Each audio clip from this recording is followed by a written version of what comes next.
નમસ્કાર, રાતના 8 વાગી રહ્યા છે. આપ જોઈ રહ્યા છો ગુજરાત ફર્સ્ટ. મુદ્દાની વાત સાથે હું છું માનસી સૂદ. હું છું આપની સાથે ભાવિકા. વાત કરવી છે આજે રાજકોટના એક જંગલેશ્વર વિસ્તારની કે જે સૌથી વધુ ચર્ચામાં રહ્યો છે. કેટલા લોકોએ અહીં પોતાની આખી જીવન મૂડી નાખી દીધી છે. ભલે આ વિસ્તારમાં બાંધકામો થયા એ ગેરકાયદે થયા હોય, પરંતુ જે લોકો અહીં વસી રહ્યા છે એ લોકોએ તેમની જીવન મૂડી નાખી દીધી છે. એ છત બનાવવામાં કે માથે છત હશે તો અમને જીવનમાં કોઈ તકલીફ નહીં પડે. એમને શું ખબર હતી કે આ ગેરકાયદે આખો મામલો અહીં ચાલી રહ્યો છે? શું રાજકોટમાં પણ અમદાવાદની જેમ કોઈ લલ્લા બિહારી બેઠો છે કે જે લોકો પાસેથી પૈસા લે છે અને ગેરકાયદે આખું આ જે કારનામું છે, કાવતરું છે એ ચાલી રહ્યું છે? એ સવાલ ઉઠી રહ્યો છે. જંગલેશ્વર વિસ્તારમાં મોટા પાયે હજારો એકર જમીનમાં ગેરકાયદે બાંધકામો ખડકી દેવામાં આવ્યા છે. હવે આ ગેરકાયદે બાંધકામો કોના ઈશારે, કોના આશીર્વાદથી, કોની સંડોવણીથી અહીં થયા છે એ સવાલ ઉઠી રહ્યો છે. વિપક્ષના નેતાએ એવો આરોપ લગાવ્યો છે કે 10 વર્ષ પહેલા પણ આ ગેરકાયદે બાંધકામો હટાવવાની કાર્યવાહી કરવામાં આવી હતી, પરંતુ પછી ફરી એકવાર આ ગેરકાયદે બાંધકામો અહીં ખડકી દેવામાં આવ્યા. લોકો માટે વૈકલ્પિક વ્યવસ્થા કરવામાં આવી હતી, આશ્રય સ્થાન આપવામાં આવ્યા હતા. કશું જ નહીં, ફરી એકવાર આ વિસ્તાર ખાલી કરાવાયો હતો, ફરી એકવાર અહીં ગેરકાયદે બાંધકામો ખડકી દેવાયા છે. કોના આશીર્વાદથી અહીં ગેરકાયદે બાંધકામો પાછા આવી જાય છે? વારંવાર એ સવાલ ઉઠી રહ્યો છે. થોડા સમય પહેલા અમદાવાદના ચંડોળા વિસ્તારમાં પણ આ જ પ્રકારે મેગા ડિમોલિશન હાથ ધરવામાં આવ્યું હતું. ઐતિહાસિક ડિમોલિશનની કાર્યવાહી કરવામાં આવી હતી અને એમાં લલ્લા બિહારી સહિત એના સાગરીતોને ઝડપી પાડવામાં આવ્યા હતા અને જાણકારી બહાર આવી હતી કે બાંગ્લાદેશથી જે ગેરકાયદે લોકો આવે છે તેમને આશરો આપતો હતો લલ્લા બિહારી. હવે રાજકોટના જંગલેશ્વર વિસ્તારમાં એવો કોણ લલ્લા બિહારી છે જે અહીં બધી ગેરકાયદે પ્રવૃત્તિઓ ચલાવે છે? કારણ કે દાવો એવો પણ કરવામાં આવી રહ્યો છે કે જંગલેશ્વર વિસ્તારમાં દારૂ, ડ્રગ્સ બધું જ મળી આવતું હતું. તમામ પ્રકારની જે ગેરકાયદે પ્રવૃત્તિઓ હોય એ આ જંગલેશ્વર વિસ્તારમાં થતી હતી. સૌરાષ્ટ્રની ધરતી પર રાજકોટ, રંગીલા રાજકોટના જંગલેશ્વર વિસ્તારમાં આ બધું ક્યાંથી આવે છે, કોણ કરાવે છે, કોણ કરે છે અને કેવી રીતે થાય છે, કોની મિલીભગત છે? ઘણા બધા સવાલો ઉઠી રહ્યા છે. આખા મુદ્દા પર આજે વિસ્તારથી વાત કરવી છે. તંત્ર અત્યારે એક્શનમાં આવ્યું છે. ડેપ્યુટી સીએમ હર્ષભાઈ સંઘવી, આપણા સીએમ ભૂપેન્દ્રભાઈ પટેલ અને રાજકોટ મહાનગરપાલિકાનું તંત્ર અત્યારે એક્શનમાં આવ્યું છે. પોલીસ વિભાગ હરકતમાં આવ્યું છે. 6 જિલ્લામાંથી પોલીસની ટીમને બોલાવવાની ફરજ પડી છે. એટલે વિચાર કરો કે કેટલા મોટા પાયે અહીં ડિમોલિશનની કાર્યવાહી હાથ ધરવામાં આવશે. દાદાનું બુલડોઝર ફરી વળવા માટે હવે તૈયાર છે, પરંતુ એ પહેલા અંતિમ ઘડીએ લોકોને સમજાવવાના પ્રયાસો કરવામાં આવી રહ્યા છે. 1400માંથી 700 જેટલા મકાનો તો લોકોએ સ્વૈચ્છિક રીતે ખાલી કરી દીધા છે, પરંતુ હજુ પણ કેટલાક લોકો છે જે પોતાનું ઘર ખાલી કરવા તૈયાર નથી, કારણ કે તેમની પાસે કોઈ વિકલ્પ નથી બચ્યો. શું તંત્ર આમાં વચ્ચેનો રસ્તો કાઢશે કે કેમ? સવાલ બીજો એ પણ છે કે આટલા સમયથી તંત્ર ક્યાં હતું? કેમ અચાનક તંત્રને યાદ આવી ગયું કે જંગલેશ્વરમાં બધું ગેરકાયદે દબાણ છે અને એને દૂર કરવાની હવે જરૂર છે? 10 વર્ષ પહેલા જ્યારે દબાણો દૂર કર્યા તો ફરી પાછા દબાણો કેવી રીતે આવી ગયા? એક વાત એવી પણ સામે આવી છે કે અહીં રાજકોટના જ કેટલાક સ્થાનિક કોર્પોરેટરોની ઓરડીઓ છે અને અહીં ઓરડીઓ આખી ડિવાઈડ કરેલી છે. જેમ આજકાલ નવી સિસ્ટમ છે કે રિસોર્ટમાં તમે એક વિલા ખરીદી લો અને એનું જે રેન્ટ હશે એનું 50-30, 70-30 કે 50-50 હશે. એ પ્રકારે જંગલેશ્વરમાં પણ શું એવું ચાલી રહ્યું છે કે નેતાઓની ઓરડીઓ છે અને લોકોને ભાડે આપવામાં આવે છે અને વચ્ચે કોઈ એક મેનેજર છે લલ્લા બિહારી જેવો? એ સવાલ ઉઠી રહ્યો છે. કોણ આમાં સંડોવાયેલું છે? કયા કોર્પોરેટરનું આમાં ઇન્વેસ્ટમેન્ટ છે કે પછી કોના આશીર્વાદ છે? ઘણા બધા સવાલો મુદ્દે આજે વિસ્તારથી વાત કરવી છે. ભાવિકા, બિલકુલ, રાજકોટના આ જંગલેશ્વરમાં મેગા ડિમોલિશનની તૈયારી કરી લેવામાં આવી. તંત્ર દ્વારા તૈયારીઓ કરી લેવામાં આવી છે. તંત્ર એક્શન મોડમાં આવી ગયું, ખૂબ સારી બાબત છે, પરંતુ 10 વર્ષનો સમયગાળો લાગ્યો. 10 વર્ષ બાદ જ્યારે હવે પોલીસ કમિશનર હોય, જોઈન્ટ પોલીસ કમિશનર હોય, 5 ડીસીપી, 17 એસીપી, 35 પીઆઈ, 140 પીએસઆઈની તૈનાતી, 1000 પોલીસ જવાન અને એસઆરપીની 11 ટીમનો આ બંદોબસ્ત ગોઠવી દેવામાં આવ્યો છે. પરંતુ સૌથી મહત્વપૂર્ણ બાબત કે તંત્ર એક્શનમાં આવ્યું, પરંતુ 10 વર્ષ પહેલા દબાણ હટાવવામાં આવ્યા હતા અને 10 વર્ષમાં એટલું મોટું બાંધકામ કરી દેવામાં આવ્યું. એટલા કહી શકાય કે હજારો એકરમાં વિસ્તાર ફેલાઈ ગયો, ગેરકાયદે પ્રવૃત્તિઓ થતી હતી, પરંતુ 10 વર્ષ તંત્ર આંખાડા કાન કેમ કર્યા? કોર્પોરેટરની ઓડિયો આવેલી હતી, તંત્ર સાથે જોડાયેલા છે, તો શા માટે તેમણે ધ્યાન ન દોર્યું? એક અડ્ડો બની ગયું હતું, જુગારના અડ્ડાઓ ત્યાંથી ધમધમતા હતા, અનેક લોકો પકડાઈ ચૂક્યા છે. હત્યાના બનાવો હોય કે પછી ક્યાંક ને ક્યાંક કોઈ ચોરીના ભેદ હોય, એ ત્યાંના જે વ્યક્તિઓ હતા તેના દ્વારા ક્યાંક ઉકેલાતા હતા અને ત્યાંના જ કોઈકની સંડોવણી સામે આવતી હતી. હવે સવાલ અહીં થઈ રહ્યો છે કે તંત્ર દ્વારા હવે મેગા ડિમોલિશન તો હાથ ધરવામાં આવશે, પરંતુ હવે તંત્ર રહી રહીને કેમ જાગ્યું? વિપક્ષે પણ સવાલ કર્યા છે કે તંત્ર દ્વારા જે પ્રકારે કાર્યવાહી કરવામાં આવે છે ખૂબ જ સારી બાબત છે, પરંતુ તંત્ર અત્યાર સુધી ક્યાં હતું? 10 વર્ષ પહેલા જે દબાણ હટાવવામાં આવ્યું હતું, જે અસરગ્રસ્ત હતા તેમને ક્વાર્ટર્સ પણ આપી દેવામાં આવ્યા હતા, તો આ કોણ લોકો હતા કે ફરી આવીને દબાણ કરી દીધું? દબાણ કર્યું તો પછી તંત્ર શું કરી રહ્યું હતું? એક જ દિવસ કોઈ વ્યક્તિ આવે છે, પોતાની એક ઈંટ ચણતર કરી લે છે, કોઈક નાની એવી ઓરડી બનાવે છે, તો તંત્ર દ્વારા ત્યારે કાર્યવાહી કેમ ન કરવામાં આવી? અત્યારે જે પ્રકારે અમારા સંવાદદાતા સાથે અમે સતત સવારથી લઈને અત્યાર સુધી વાતચીત કરી રહ્યા છીએ, જે ખડકો કહી શકાય કે કરી દેવામાં આવ્યો છે, ખડકલો છે, મોટી ટીમ તૈનાત કરી દેવામાં આવી છે. કેટલાકની લોકો કહી શકાય કે લોકોની આંખમાં આંસુ જોવા મળ્યા હતા. સૂકાની સાથે લીલું બળે તેવું પણ અમારા સંવાદદાતાએ કહ્યું, કારણ કે તેમણે નરી આંખે એ કવરેજ છે આખું કર્યું છે અને જોઈ રહ્યા છે સતત નજીકથી કે કેટલાક લોકો બીજા રાજ્યમાંથી આવ્યા હોય, ક્યાંક બીજી જગ્યાએથી આવ્યા હોય, સસ્તું ક્યાં મળે છે ઘર, ક્યાંક પોતાની જમા પૂંજી કરીને બાંધકામ કર્યું અને હવે તેમને પણ ત્યાંથી હટાવવામાં આવી રહ્યા છે. કેટલાક અસામાજિક તત્વોને હટાવવામાં આવી રહ્યા છે, ખૂબ જ સરાહનીય બાબત છે. કોર્ટમાં સ્ટે પણ એક કહી શકાય કેટલાક મકાનોને લઈને મૂકવામાં આવ્યો છે, પરંતુ સૌથી મહત્વપૂર્ણ બાબત અહીં એ થઈ રહી છે કે મેગા ડિમોલેશન હાથ ધરવામાં આવી રહ્યું છે, પરંતુ આ મેગા ડિમોલેશન ક્યારે કરવું પડી રહ્યું છે? જ્યારે મોટા પાયે દબાણ કરી દેવામાં આવ્યું ત્યારે ને. એટલે માનસી, સવાલ અનેક થઈ રહ્યા છે કે કયા કોર્પોરેટરો હતા જેમની આ ઓરડીઓ હતી, એ કોર્પોરેટરોની સામે કાર્યવાહી થશે? બિલકુલ, આ પ્રકારના ઘણા સવાલ ઉઠી રહ્યા છે. જો કે સૌથી પહેલા છે પોલીસ આજનો દિવસે નિવેદન આપ્યું છે, એ સાંભળી લઈએ.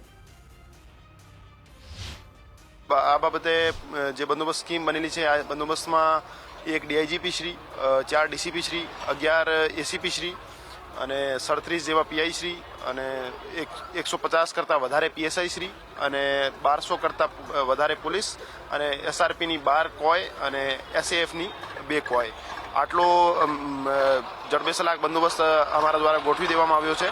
અને આ સિવાય જે આરએમસીની તમામ જે ટીમો છે એમની સાથે સંકલન કરી આ જે દબાણવાળા એરિયા છે એમાં જ રહેતા માણસો છે એમને સમજાવવામાં આવશે કે કોઈ પણ પ્રકારની ગલતફહેમીમાં ના આવે અને કોઈ પણ કાયદાને ચેલેન્જ કરે એવી કોઈ કામગીરી ના કરે, જેથી અમારે કડક પગલાં લેવા પડે. એટલે અત્યારે પોલીસ એવી કામગીરી કરી રહી છે કે લોકોને સમજાવવામાં આવશે, સમજાવટના પ્રયાસો થશે, સોશિયલ મીડિયામાં ખોટી અફવાઓ ન ફેલાય તે માટે પણ અપીલ કરવામાં આવી છે. અને બીજી બાજુ 6 જિલ્લામાંથી પોલીસનો આખો ખડકલો અહીં ખડકી દેવામાં આવ્યો છે, તૈનાતી કરી દેવામાં આવી છે મોટી સંખ્યામાં પોલીસના જવાનોની. આ બાબતે રાજકોટ મહાનગરપાલિકાના જે કમિશનર છે તેમને પણ નિવેદન આપ્યું છે. તુષાર સુમેરાએ કહ્યું છે કે જંગલેશ્વરમાં 700થી વધુ આવાસ ખાલી થઈ ગયા છે અને હવે એ આવાસોમાં ડિમોલિશનની કાર્યવાહી શરૂ કરવામાં આવશે. કામગીરી શરૂ કરાશે, પોલીસ બંદોબસ્તને સાથે રાખવામાં આવશે. 1400 મકાનોનો જે ટાર્ગેટ છે તેની સામે 700 જેટલા મકાનો તો લોકોએ પોતે જ સ્વૈચ્છિક રીતે ખાલી કરી દીધા છે, જ્યારે હજુ પણ કેટલાક મકાનો ખાલી કરવાના બાકી છે. સમજાવવાના પ્રયાસો થશે, જો નહીં સમજે તો પછી પોલીસ પોતાનો બળનો ઉપયોગ કરશે. 64 જેટલા જેસીબી, ટ્રેક્ટર, ટ્રોલી સહિતના સાધનો અત્યારે ઘટના સ્થળે પહોંચી ચૂક્યા છે અને સંપૂર્ણ રીતે તૈયાર છે તંત્રની ટીમ, પોલીસની ટીમ ડિમોલિશનની કામગીરી કરવા માટે. પરંતુ અત્યારે એ સમય શા માટે આવી ગયો કે અચાનકથી ડિમોલિશન કરવું પડે છે? આ મામલો ખૂબ મોટા પાયે ચગ્યો હતો, કોર્ટ સુધી પણ આ મામલો પહોંચ્યો હતો અને હવે ડિમોલિશન હાથ ધરવામાં આવશે, પરંતુ એની પાછળ કોનો હાથ છે કે પછી કંઈક મોટું થયું છે, એ પ્રકારના પણ ઘણા બધા ષડયંત્રોને લઈને સવાલો ઉઠી રહ્યા છે. પહેલા મનપા કમિશનરે શું કહ્યું એ સાંભળીએ. કે 700થી વધારે મકાનો ને અમે અમારા સહાય અલગ અલગ એટલે કે ટ્રેક્ટર્સ, મશીનરીને એમાં હેલ્પ પણ કરી અને લોકોએ જાતે પણ કરી. 700થી વધારે આવાસ હાલ ખાલી થઈ ચૂક્યા છે, જેને હવે અમે ડિમોલિશન, લોકો ત્યાંથી બહાર નીકળી ગયા છે, ડિમોલિશન એનું હાથ ધરવામાં ચાલુ થઈ રહ્યું છે. બીજા પણ ધીમે ધીમે ગ્રેજ્યુઅલી થઈ રહ્યા છે. ઇલેક્ટ્રિસિટીનું ડિસ્કનેક્શનની કામગીરી આજ સવારથી ચાલી રહી છે, તો એમાં પણ એક સારા નંબરમાં અમે ઇલેક્ટ્રિસિટી પણ ડિસ્કનેક્ટ કરી ચૂક્યા છીએ. હાલ સુધીમાં અમારું તમામ મશીનરી ઓન પ્લેસ આવી ચૂકી છે અને એ જ રીતે પોલીસ ફોર્સ પણ સારા એવા નંબરમાં અત્યારે અવેલેબલ છે. અને બાય એન્ડ લાર્જ જે અમે આપણી સાથે જે રીતે આયોજન શેર કર્યું હતું એ જ આયોજન મુજબ હાલ આ કામગીરી ચાલી રહી છે. તો ડિમોલિશનની કામગીરીની સંપૂર્ણ તૈયારી અત્યારે કરી લેવાઈ છે ભાવિકા. અને આ વચ્ચે સોશિયલ મીડિયામાં પણ ઘણી ખરી અફવાઓ અત્યારે તેજ બની ગઈ છે. એ સોશિયલ મીડિયાની અફવાઓ પર પણ પોલીસ નજર રાખી રહી છે. બિલકુલ, અને સોશિયલ મીડિયામાં કોઈ જ પ્રકારની અફવા ફેલાવનાર વ્યક્તિ હશે તો તેની સામે કડક કાર્યવાહી કરવામાં આવશે. ડિમોલેશન મુદ્દે ક્રાઇમ બ્રાન્ચના ડીસીપી જગદીશ બાંગરવાએ લોકોને અપીલ કરી છે કે કોઈ પણ ખોટી અફવા ન ફેલાવવી અને સોશિયલ મીડિયામાં અફવા ફેલાવનાર સામે કડક કાર્યવાહી થશે। સાયબર ક્રાઇમની ટીમ સતત મોનિટરિંગ હાથ ધરી રહી છે અને આગામી સમયમાં પણ હાથ ધરશે, એટલે કે કોઈ પણ અફવા ફેલાવશે તો તેને છોડવામાં નહીં આવે। તેમણે શું કહ્યું આવો તે પણ સાંભળીએ। હું તમામ શહેરવાસીઓને આ વિશે અપીલ કરવા માંગુ છું કે આ બાબતે સોશિયલ મીડિયા ઉપર ફેલાતી અફવાઓ અને ઉશ્કેરણીજનક કૃત્યોથી દૂર રહો અને એના ઉપર ભરોસો ના કરો। તંત્ર દ્વારા કરવામાં આવનાર કામગીરીમાં અડચણરૂપ થનાર અસામાજિક તત્વો વિરુદ્ધ કડકમાં કડક પગલાં લેવા માટે રાજકોટ શહેર પોલીસ પ્રતિબદ્ધ છે। અમારી સોશિયલ મીડિયા મોનિટરિંગ ટીમો 24/7 તમામ સોશિયલ મીડિયા પ્લેટફોર્મ્સ ઉપર નજર રાખી રહી છે અને જે પણ ખોટી અફવાઓ ફેલાવનાર અને દ્વેષ ફેલાવનાર તત્વો છે એના વિરુદ્ધ પગલાં પણ લઈ રહી છે। તો આપ સૌ શહેરવાસીઓની સહયોગની અપેક્ષા છે રાજકોટ શહેર પોલીસ। એટલે પોલીસે એવું કહ્યું કે જે આવા અસામાજિક તત્વો છે તેની સામે કડકમાં કડક પગલાં ભરવામાં આવશે।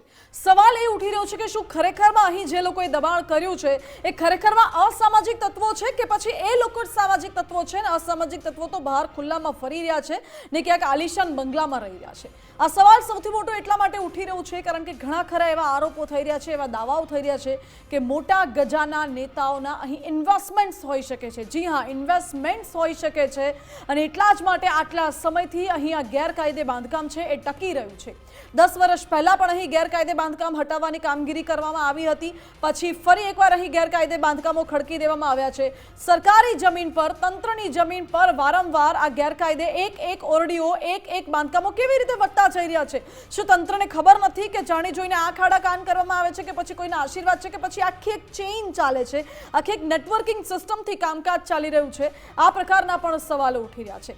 આક્ષેપો ઘણા બધા થઈ રહ્યા છે, જો કે સાચું ખોટું હજુ સામે નથી આવ્યું કારણ કે હજી તો પોલીસ ડિમોલિશનની કાર્યવાહી કરશે, પછી તપાસ કરવામાં આવશે, કાગળિયાની તપાસ થશે, દસ્તાવેજોની તપાસ થશે, રેકોર્ડ્સની તપાસ થશે અને પછી એ સ્પષ્ટ થશે કે અહીં કોણે ગેરકાયદે દબાણ કર્યું હતું કે કોના ઈશારેથી અહીં આ આખોએ ગેરકાયદે દબાણનો જે સિલસિલો છે એ ચાલી રહ્યો હતો। આ સાથે જ આજે વિસ્તારની અંદર ગેરકાયદે પ્રવૃત્તિઓ ચાલતી હતી, આ ગેરકાયદે પ્રવૃત્તિઓ કોણ ચલાવતું હતું, કોણ છે રાજકોટના જંગલેશ્વર વિસ્તારનું લલ્લા બિહારી, એ પણ સવાલ ઉઠી રહ્યો છે। તેને લઈને પણ તપાસ થવી એટલી જરૂરી બની છે કારણ કે આ પ્રકારના અસામાજિક તત્વો માત્ર ને માત્ર જે તે વિસ્તાર કે જે તે શહેર માટે નહીં પરંતુ સમગ્ર દેશ માટે જોખમ સમાન છે। એટલા માટે આ હું શબ્દ ખૂબ જવાબદારીથી કહી રહી છું કારણ કે લલ્લા બિહારીનો કિસ્સો આપણને ખબર છે। બાંગ્લાદેશથી લોકોને તે અહીં રહેવા માટે ગેરકાયદે બોલાવતો હતો, આશરો આપતો હતો, તેમના જે ડોક્યુમેન્ટેશનની પ્રોસિજર છે એ પણ ફેક ડોક્યુમેન્ટ જનરેટ કરવા માટે મદદ કરતો હતો। સાથે સાથે ડ્રગ્સ, દારૂ, જુગાર, ગાંજો, જે પણ ગેરકાયદે પ્રવૃત્તિઓ છે, દેહ વ્યાપારથી લઈને મહિલા તસ્કરીથી લઈને બધી જ ગેરકાયદે પ્રવૃત્તિઓ ચંડોળા તળાવના વિસ્તારમાં ચાલતી હતી। જંગલેશ્વર વિસ્તારમાં પણ કંઈક આ જ પ્રકારે ગેરકાયદે પ્રવૃત્તિઓ ચાલતી હતી। બીજી મહત્વની બાબત, જંગલેશ્વર વિસ્તાર એક એવો વિસ્તાર અત્યાર સુધી જણાતો હતો કે જ્યાં પોલીસની ટીમ પર પોલીસે જવું હોય તો પોલીસ પણ હથિયાર વગર કે એકલી ન જઈ શકે, પોલીસે પણ ટોળામાં જવું પડે, પોલીસે પણ સંપૂર્ણ ટીમ સાથે જવું પડે, એવી પરિસ્થિતિ જંગલેશ્વર વિસ્તારની હતી। એવો તે કેવો ખોફ ઊભો કર્યો હતો અસામાજિક તત્વોએ કે સીધો પોલીસને પડકાર ફેંકવામાં આવતો હતો, એ પણ સવાલ ઉઠી રહ્યો છે। સંવાદદાતા રહીમ આપણી સાથે જોડાઈ ગયા છે, રહીમ સાથે વાત કરવાનો પ્રયત્ન કરીશું। રહીમ, જંગલેશ્વર વિસ્તાર કે જ્યાં એક સમય પોલીસને પણ જવું હોય તો એકલા ન જઈ શકે, હથિયાર વગર ન જઈ શકે, આખી ટીમને લઈને જવું પડે છે। અમદાવાદમાં જેમ લલ્લા બિહારી આખું ગેરકાયદે બધી જ પ્રવૃત્તિઓ ચાલતી હતી ચંડોળા તળાવમાં, એમ રાજકોટમાં કોણ લલ્લા બિહારી બનીને બેઠેલો છે કે જે બધી જ ગેરકાયદે પ્રવૃત્તિઓ અહીં જંગલેશ્વરમાં ચલાવતો હતો અને કોઈ રોકટોક પણ નહોતું કરતું?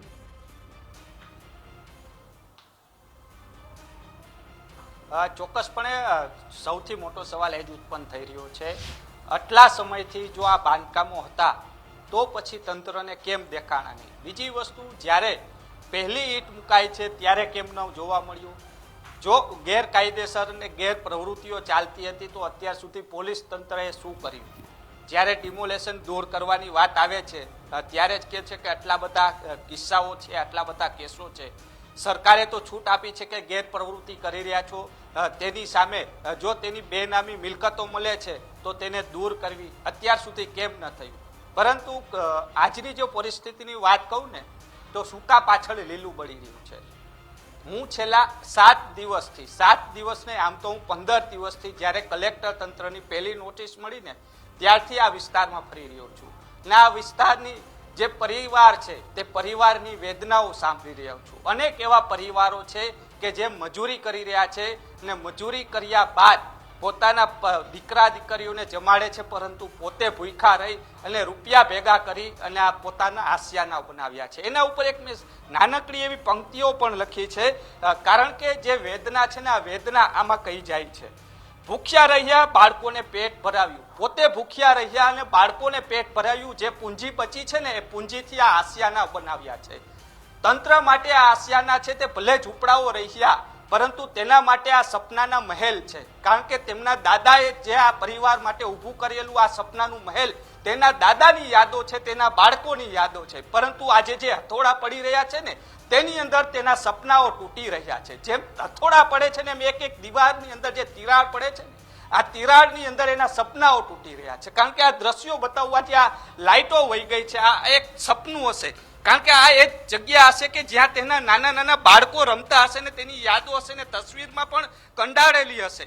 કારણ કે જે સાચા વ્યક્તિઓ છે, સુકા પાછળ જે લીલું બરી રહ્યું છે, અત્યાર સુધી કેમ તંત્રએ ન જાગ્યા તે પણ એક સૌથી મોટા સવાલો છે. કારણ કે તેમની યાદો આજે તૂટી રહી છે. આ સૌથી મોટો સવાલ ઉત્પન્ન થઈ રહ્યો છે. આજે હું એક એવો પરિવાર બતાવું છું કે જેમને જોઈને પણ ક્યાંક વિચાર આવશે કે આ શું થયું છે. કારણ કે આ વિસ્તારની અંદર જે ડિમોલેશન થઈ રહ્યું છે ત્યાં મકાનોના જે નિશાનો થઈ છે, આ નિશાનોથી જે બાકીના મકાનો છે તે પાડી નાખે છે.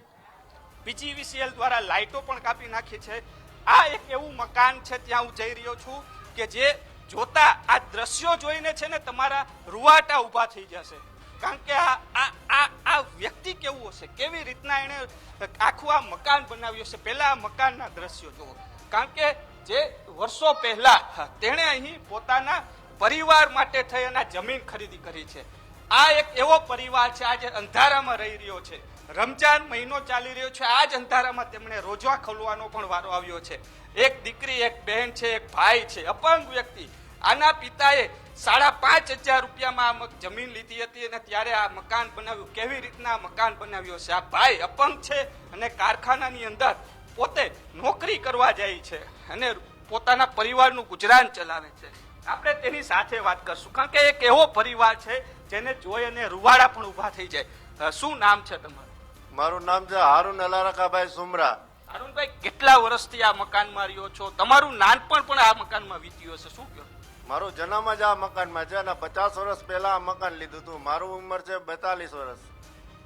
શું કહો છો? આજે નોટિસ મળી તમને, પહેલા તો શું થયું? કારણ કે આ મકાન પાછળ કેટલા રૂપિયા ખર્ચ્યા હશે તૈયાર કરવામાં? આ મકાન વાસે મેં 10 થી 12 લાખ રૂપિયા ખર્ચ્યો. મારી જિંદગીની કમાણી મેં આ મકાનમાં જ નાખી છે. અને મને ગુરુવારે કહી ગયા કે ગુરુવારે 10:30 વાગે આવ્યા હતા કે તમે 2 દીમાં મકાન ખાલી કરી આપો. નથી અમને કોઈ કાગળમાં લખાણ આપ્યું, નથી કોઈ નોટિસ આપી છે. આ બેન છે અપંગ, ઈ તમારા શું થાય? આ બેન છે, મારી બેન છે. અમે ઘરમાં 8 સભ્ય છીએ. બધાનું ગુજરાન મારી માથે જ ચાલે છે. હું કારખાનામાં મજૂરી કરું છું. મારા મમ્મી પપ્પા ગુજુક છે, એ કામ કરી શકતા નથી. બધું મારી માથે જ છે. હું કારખાનામાં મજૂરી કરીને મેં આ મકાન બનાવ્યું છે. હવે મારું મકાન વયું જાય છે. કોઈ મને જવાબ નથી આપતું. હું મામલતદારશ્રીને મળ્યો છું, હું કલેક્ટરશ્રી પાસે ગયો તો મને મળવા ન દીધો. હું કમિશનરશ્રી પાસે ગયો તો આખો દી બેઠો, સાંજના 6:30 વાગે લગી બેઠો. અંદરથી બધા મને કહે છે સાહેબ મીટિંગમાં છે, સાહેબ મીટિંગમાં છે. એમ કરીને મારા 6:30 વાગે લગી એ ટાઈમ બગાડ્યો. કોઈ મને મળવા ન દીધો. હવે હું કરું તો શું કરું? શું કહેશો? હવે આ છત જઈ રહી છે, તમારી યાદો, નાનપણની યાદો પણ આમાં હશે, પિતાની યાદો હશે. પિતાએ તમને નાનપણમાં રમાડ્યા હશે. હવે આ છત નથી રહેવાની, આ જમીન નથી રહેવાની. ઉપર હવે ખુલ્લું આસમાન અને ખુલ્લી જમીન વચ્ચે જીવન વિતાવવાનું છે. શું પ્લાનિંગ શું કર્યું છે? હવે પ્લાનિંગ તો શું કરી, અમને ખાલી કરવાનું કહી દીધું. અમે ખાલી કરી નાખતી. રોડ ઉપર અમારો સામાન નાખતી. નથી અમને કોઈ આવાસ યોજનાનું ક્વોટર આપતા. સુરઠિયાળીમાં ક્વોટર ખાલી છે તોય પણ અમને નથી આપતા. કોઈ જવાબ નથી દેતું. તંત્ર હામું નથી જોતું. આટલા અમારા વિડીયા બનાવે છે, આટલા મીડિયા વાળા આવે છે. હવે તો અમારો એન્ડનો સમય છે તોય કોઈ સામું નથી જોતું. આ પબ્લિક તો શું કરો? પબ્લિક તો જોવો તમે. અમારી લાચારી તો થોડીક સમજો, અમારી મજબૂરી તો થોડીક સમજો. તમે તો કાંઈક કરો. આ તંત્ર તો કોઈ જવાબ જ નથી દેતું, પણ તમે કોઈ જોતા નથી. તમને થોડુંક તો અહેસાસ થવું જોઈએ ને કે આ વિકલાંગ લોકો બે ભાઈ બહેન કરશે તો શું કરશે? અમારું મકાન જાય છે, હવે અમારી આ છેલ્લી રાત છે, અમે આમાં શું કરી? થોડુંક તંત્રનું ધ્યાન રાખો, થોડુંક પબ્લિકે કોઈ જોતું નથી અમારા વિડિયા. તમને એવું તો થોડુંક પેટમાં તો એમ થવું જોઈએ ના, થોડુંક તો અહેસાસ થવું જોઈએ ને કે આ દોનો વિકલાંગ છે એનું તો કંઈક જોઈએ આપણે. બેન એક છે તેમના પત્ની છે, તેમની સાથે વાત કરશું. બેન શું કહો છો અહીંયા આજે આ છેલ્લી રાત તમારી? શું કરીએ, અમારું મકાન વહી જાય કરી તો શું કરીએ? અમને કઈક આશરો દ્યો, જાય તો ક્યાં જાય?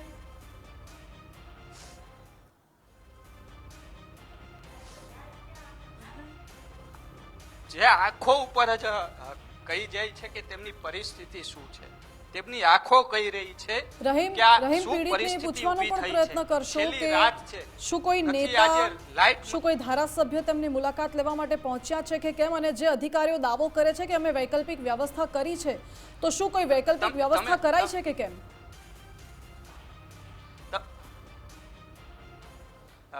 તમને કોઈ એવું કીધું છે કે તમને અત્યારે અહીંથી દૂર કરીએ છીએ તો કોઈ કોર્પોરેટર, કોઈ ધારાસભ્ય કે કોઈ અધિકારીઓ એમ કહી ગયા છે કે તમને રહેવા માટે વૈકલ્પિક વ્યવસ્થા કરી દીધી છે, એવું કાંઈ કઈ કર્યું છે? ના ના, કોઈ કાંઈ નથી કીધું. અરે હું જાઉં છું, દોડું છું, જાઉં છું મારી ગાડી લઈને, હું રોજ ચક્કર મારું છું તો કોઈ મને જવાબ નથી દેતું. એ સામેથી મને થોડાક કહે, મને મળવાય નથી દેતા મને. અમે દિવ્યાંગો બધા ગયા હતા, આખો દી બેઠા કમિશનર ને ત્યાં, તો અમને કોઈ મળવા ન દીધું. અમને થોડાક સામેથી એમ કહે કે તમને કંઈક વ્યવસ્થા કરી દઈ. ના ના ના, એ શક્ય જ નથી. કોઈ સાંભળવા વાળું જ નથી. અત્યારે બધા આંધળા થઈ ગયા છે, બેરા થઈ ગયા છે, કોઈ ગરીબો માણસોને જોતા જ નથી. આવી રીતે હોય કોઈથી?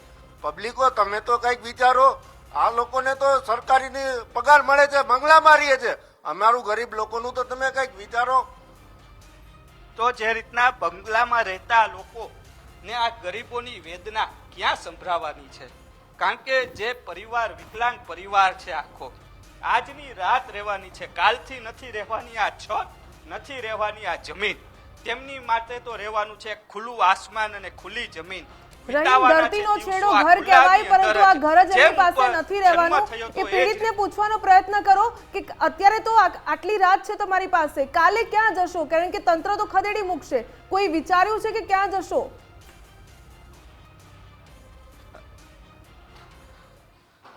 આજે રાત તો તમે અહીંયા વિતાવશો, કોઈ અંધારામાં કે બાજુમાંથી લાઈટ લઈને, પરંતુ કાલનો દિવસ અને કાલની રાત શું પ્લાનિંગ કર્યું છે? ક્યાં રહેવાનું, વસ્તુઓ ક્યાં રાખવાની, કેવી રીતના શું વિચાર્યું છે? અત્યારે તો અમારી વસ્તુ છે બાર રોડ ઉપર રાખી છે. અમુક વસ્તુ છે જે અમારા સગા સંબંધીએ કીધું છે કે તમે અમારે ત્યાં રાખી લ્યો, પણ એ કેટલા દી? 1 દી 2 દી? પણ અમને તો કાંઈક આવાસ યોજનાનું તો કાંઈક કરો. ત્યાં બીજાની ત્યાં મેં કેટલાક દી રાખશે? 1 દી 2 દી, પછી તો અહીંયાથી લેવું જ જોશે. હું મજૂરી કરું છું, નથી હું મકાન લઈ શકતો, નથી મને કોઈ ભાડે આપતું. અત્યારે ભાડા જોવો તો તમે ડબલ ભાડા છે. મારે 8 જણાનું ભરણ પોષણ કરવાનું છે. હું ઈ કરું કે ભાડું ભરું? આ લોકો તો કોઈ મને આવાસ યોજના તો આપતા જ નથી. હવે તો કાંઈક જોવું. અમારો આ છેલ્લી રાત છે, અમે શું કરી? આટલા મીડિયામાં મારા વિડિયા આવ્યા છે, તોય કોઈ જવાબ નથી દેતું, કોઈ સાંભળતું નથી કોઈ. અમે દિવ્યાંગોનો તો સાંભળો કોક. બધાય આવી રીતના થઈ ગયા છો, બધાય બેરા, બધાય આખે આંધળા થઈ ગયા છો. કોઈને વિડિયામાં સમજાતું જ નથી. કોક તો કંઈક વિચારો અમારા માટે. અમે શું કરી? કોઈ પણ આશરો નથી આવ્યું કોઈ નેતા કે નથી આવ્યું કોઈ અધિકારીઓ. હા, અધિકારીઓ આવ્યા હશે તો તે માત્ર ને માત્ર નોટિસો દેવા, મકાનો ખાલી કરવા. બાળકનો આમનો જન્મ આયા થયો, નાનપણ તમને યાદ છે શું કરતા અહીંયા, કેવી રીતના? યાદ તો હોય ને ભાઈ, યાદ જ હોય. નાનો હતો, આ જન્મ આયા થયો બરોબર, પછી એને નબળો બહુ હતો, ઓપરેશન ઇન્જેક્શન દેવડાવવા ગયા, પોલિયો થઈ ગયું. એ 1.5 વર્ષનો જ હતો, ત્યાંથી જ એને પોલિયો થઈ ગયું છે. હવે અહીંયા જે રમત ને નાનપણમાં દોડતો, વિખોડિયા ભરતો, હવે આ જમીન નથી રહેવાની, શું કહેશો તમે? શું કરી અમે એમાં કઈથી શું કરીને અમે ક્યાં જાય? અમારે ક્યાં જવાની જગ્યા નથી ભાઈ.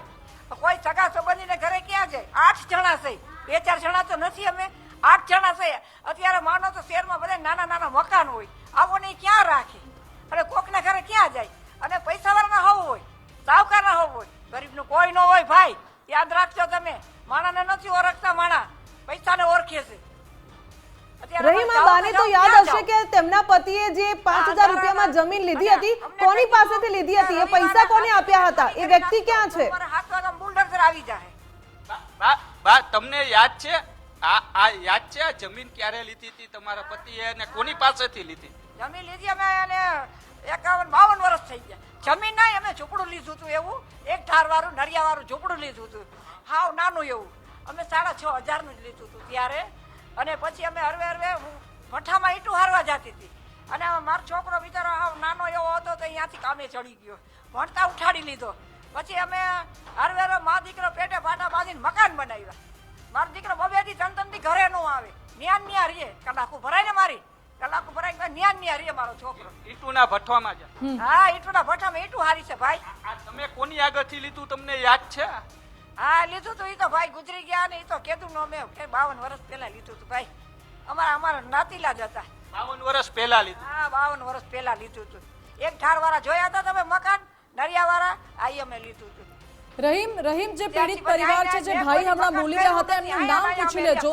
કદાચ આ અહેવાલે અધિકારી જોતા હોય કે સરકાર સુધી તેમનો અવાજ પહોંચે તો પ્રયત્ન કરીશું. આ મકાનને મેં મૂક્યું નથી, આજ અમને મુકાવે છે. આપણે ચોક્કસપણે આપણે તેમની હું છે ને તમારું નામ જાણવા માંગુ છું અને અધિકારી સુધી આ પહોંચાડવા માંગુ છું. અને અધિકારી જો ક્યાંક જોવે અને ખબર પડે કે આ આમનો પગ છે, આ એમની પરિવાર બેન છે, 8 પરિવારનું ગુજરાન ચલાવી રહ્યા છે, એક વિકલાંગ ભાઈ પેટે પેટીયું બાંધી અને આખા પરિવારનું ગુજરાન ચલાવે છે, જે રીતના 8 લોકોનું. શું નામ છે, શું કહેશો? મારું નામ છે હારૂન અલારકાભાઈ ડોડિયા, જંગલેશ્વરનો રહેવાસી છું. શેરી નંબર 3 માં હું રહું છું. જ્યારે નોટિસ દેવા આવ્યા ત્યારે આ પરિસ્થિતિ અમને જોઈ હતી તમારી? ના, એ નોટિસ નથી દીધી અને બહાર ઉભા રહીને અમને કહી ગયા કે તમારું 2 દિવસમાં મકાન પડી જશે, તમે ખાલી કરી દેશો. બસ એટલું જ કીધું. નથી નોટિસ આપી, નથી કોઈ જાતનું લખાણ કે નહીં કોઈ કાગળ. રહીમ, આ તો એક ઘરની કહાની છે. અનેક આવી કહાની જંગલેશ્વર વિસ્તારમાં હશે. આપ સતત રિપોર્ટિંગ કરી રહ્યા છો, નજીકથી લોકોની વેદના સાંભળી રહ્યા છો. તમે જે માહોલ જોઈ રહ્યા છો, તમને કેવું લાગી રહ્યું છે? કારણ કે અમારે તમારો પણ પક્ષ સાંભળવો છે, કારણ કે સતત રિપોર્ટિંગ કરી રહ્યા છો. લોકોની વચ્ચે જઈને લોકોનું સાંભળવું. એક ઘર એટલે ધરતીનો છેડો કહેવાય, પરંતુ આ ઘર જ એમની પાસે નથી રહેવાનું.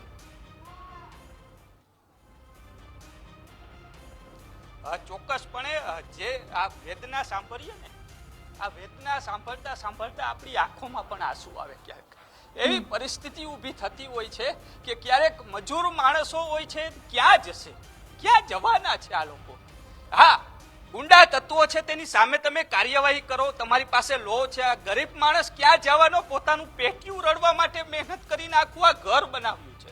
મેં શાયરીમાં જ એમની વેદના વર્તાવી હતી કે એ શાયરી હું નતો બોલી શકતો, પણ છતાં મારે બોલવી પડી હતી, કારણ કે આ એક વ્યક્તિની નહીં પરંતુ અનેક વ્યક્તિ એવા પરિવાર છે અહીંયા કે તેમની વેદનાઓ વર્તાવી રહ્યા છે. કારણ કે પોતે ભૂખ્યા રહ્યા છે અને પોતાના પરિવારનું જે બાળક છે ને તેને જમાડે છે. મેં થોડી વાર પહેલા જ જોયું, આ નાનું બાળક છે ને, આ વિકલાંગ પાસે એમ કહેતો તો, પપ્પા મને નાસ્તો કરવો છે, 10 રૂપિયા આપો, મારે નાસ્તો કરવા જાવો છે. હવે આ પિતાની વેદના છે એ બાળક સમજવાનો છે? નથી જ સમજવાનો, કારણ કે પિતા છે પોતે ભૂખ્યા રહેશે, પરંતુ એ બાળક છે ને તેને જમાડશે. તેની પાસે રહેલો રૂપિયો છે એ રૂપિયા ભેગા કરી અને આ એને આસિયાના બનાવ્યા છે. રહીમ, આપણી પણ આંખો ભીની થઈ જાય. તમે સતત લોકોની વેદના સાંભળી રહ્યા છો, તમે પણ ભાવુક થઈ ગયા છો, પરંતુ આ તંત્રના બહેરા કાને આ વાત નથી પહોંચતી. આ તંત્રને દેખાતું નથી કે કેટલી પીડામાં લોકો જીવી રહ્યા છે. કોઈ વૈકલ્પિક વ્યવસ્થા નથી.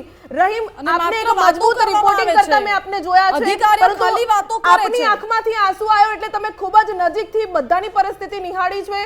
અનેક કહાની હશે. એક ઘરની કહાની આપણે સાંભળી, તમે તો સતત કવરેજ કરી રહ્યા છો. અનેક ઘરની કહાની એ આપે મીડિયા સમક્ષ પહોંચાડી, લોકો સુધી પહોંચાડવાનો પ્રયાસ કરીશું. રહીમ, અત્યારે જે વિસ્તારમાં આપ જુઓ, એક કહેવાય ને કે જ્યારે રાત આવી હોય, કતલની રાત કહેવાય. શું કહેશો?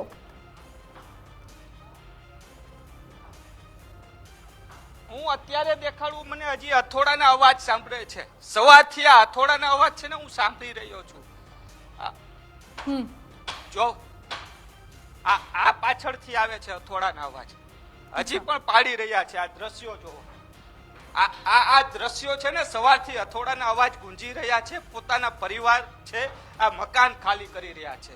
સૌથી મોટો સવાલ છે કે જો તમે એમ કહી રહ્યા છો કે ગેરપ્રવૃત્તિઓ ચાલી રહી છે તો એ ગેરપ્રવૃત્તિઓ શરૂ કેમ થઈ, પેલું ડગલું કેમ મંડાણું, એ સૌથી મોટો સવાલ છે. ગેરપ્રવૃત્તિઓની શરૂઆત થવા કેમ દેવામાં આવી? આ શરૂઆત થવાની પાછળનું કારણ છે તે જ તંત્ર છે. જો પહેલા જ પગથિયે તોડી નાખવામાં આવે ને તો એ પેદા ન થાય, એની શરૂઆત ન થતી હોત. પરંતુ આજની પરિસ્થિતિ કઈક અલગ છે. જે ગેરપ્રવૃત્તિઓ છે તેને આગળ ધપાવવામાં આવે છે. આ જો આ રાત છે ને રાત દિવસ, કારણ કે તેમની માટે આજે આ છેલ્લી રાત છે.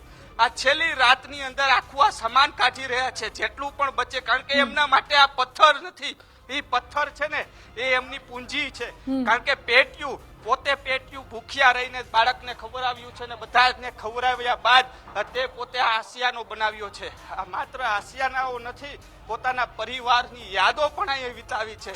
એટલે આ દ્રશ્યો જોઈ રહ્યા છો. જેટલી પણ વસ્તુઓ બચે છે ને તે દિવસ અને રાત, કારણ કે આજે આ છેલ્લી રાત છે અને છેલ્લી રાતની અંદર જે મોબાઈલની લાઈટ ના મારી અને આ લોખંડની જારીઓ કાઢશે, કારણ કે ક્યાંક છૂપરું બનાવશે, ક્યાંક ઝૂંપડું બનાવશે, આ ઝૂંપડામાં રાખવા કામ લાગશે. બિલકુલ રહીમ, વર્ષોનું સપનું જે તૂટી રહ્યું છે એ એક રાતમાં સમેટવાનું, એટલે એમની વેદના સમજી શકાય કે એક રાતમાં આખું ઘર કેવી રીતે સમેટાય.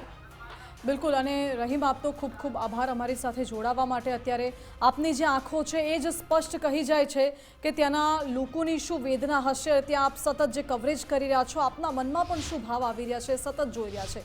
તંત્ર એક તરફ એવો દાવો કરે છે કે અમે લોકોને વૈકલ્પિક વ્યવસ્થા કરી આપી છે, બધું જ કરી આપ્યું છે, પરંતુ જમીનની હકીકત કંઈક અલગ છે. લોકો કંઈક જુદું કહી રહ્યા છે અને જે લોકોની જે લાગણી છે, જે ભાવ છે, જે સ્ક્રીન ઉપર આપણે દ્રશ્યો જોયા એ જોતા તો એવું જ લાગી રહ્યું છે કે આમાં જુઠ્ઠું બોલનારા એ લોકો નથી, જુઠ્ઠું બોલનારા એ એસી ઓફિસમાં બેસનારા અધિકારીઓ છે, જેમને રસ માત્ર અંડર ધ ટેબલના વહીવટમાં છે અને મોટા નેતાઓની હાજી બાપા કરવામાં છે એવું લાગી રહ્યું છે. એટલા જ માટે આવી પરિસ્થિતિ વારંવાર ઉદ્ભવે છે, વારંવાર લોકોના ઘર તૂટે છે અને વારંવાર લોકો એ રસ્તા પર આવી જવાનો વારો આવે છે.